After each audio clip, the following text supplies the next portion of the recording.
আজকের ভিডিওটা আমার সেই সমস্ত স্টুডেন্ট বা ফ্রেন্ডসদের নিয়ে যাদের এসভিএম সিএম স্কলারশিপ এখনও অবধি এইচওআই হয়ে রয়েছে। তো আমি তোমাদের বলবো, দেখো টেনশন করো না, যাদের এখনও অবধি এইচওআই হয়ে আছে।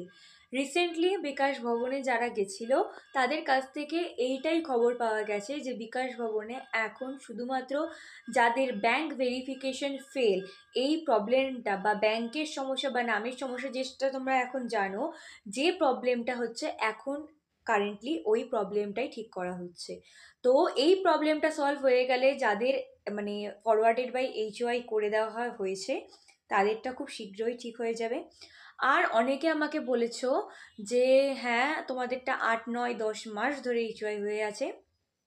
দেখো, এটা সিম্পলি তোমার লাকের ওপর ডিপেন্ড করে যে তুমি কোন স্লটে তোমার পেপারটা ওদের কাছে রয়েছে বা তুমি পাচ্ছ কি পাচ্ছ না।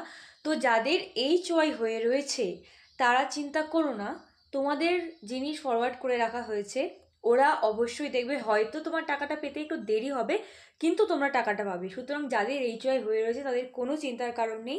তোমাদের স্ট্যাটাস ওরা যখন দেখবে, অবশ্যই যদি সব ঠিক থাকে তাহলে অ্যাপ্রুভ হবে, আর না হলে আবার যদি কোনো সমস্যা থাকে তাহলে ঠিক এরকমই সিকুয়েন্স হবে।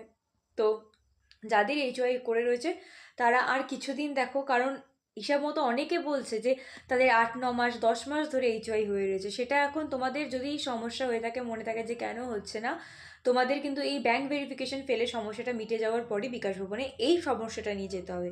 যাদের ব্যাংক ভেরিফিকেশনের প্রবলেম আছে তারা যাও, কিন্তু যাদের এই সমস্যাটা তারা কিন্তু অলরেডি আমি শুনছি যে অনেকে গেছিলো এই এইচওআই এর প্রবলেমটা নিয়ে, মানে তোমাদের ফরওয়ার্ড করে দিয়েছে কেন এখনও অ্যাপ্রুভড হয়নি।